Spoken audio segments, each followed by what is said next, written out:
Pulvérisateur à vendre, cette machine servant à l'épandage des produits phytosanitaires, Pascal n'a plus le droit de s'en servir lui-même. L'injonction vient de la médecine du travail. À présent, la justice a confirmé non seulement la nocivité des pesticides, mais surtout le lien entre ces traitements agricoles et la maladie de Parkinson de Pascal.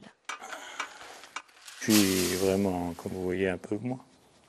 Je fais le boulot comme un enfant, presque. J'ai travaillé 1 heure, il faudrait travailler 2. On va faire tout. Mais bon. Ça vous soulage quand même, cette décision ? Oui, mais bon, c'est pas tout.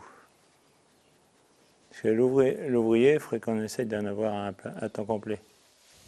L'argent pour cela, justement, il lui sera alloué sous la forme d'une rente, versée à vie et calculée par rapport à son handicap.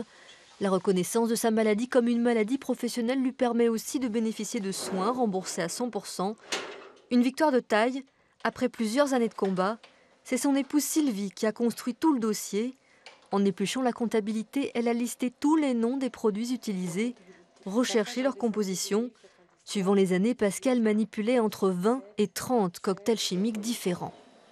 C'est des traitements, moi je pensais qu'ils étaient à la loi, que ça joue énormément. C'est vrai qu'il y a une certaine d'années qu'on ne connaissait pas, qu'on ne prenait pas de précautions. Maintenant on en prend beaucoup plus, mais c'est peut-être un peu tard. C'est vrai qu'il y a une quinzaine d'années, on ne prenait pas tant de précautions que maintenant. Premier cas d'agriculteur à obtenir gain de cause en Poitou-Charentes, Pascal est le 3e Français à réussir à faire reconnaître par la justice Parkinson comme une maladie professionnelle liée aux pesticides. Pour la FNAT, il est urgent que les pouvoirs publics s'emparent de la question et traitent le problème à la source. On a mis près d'1 siècle pour interdire l'utilisation de l'amiante, produit que nous connaissons cancéreux pour l'homme. Il ne faut pas mettre autant de temps pour se pencher sur une question qui touche la santé publique, mais aussi l'environnement.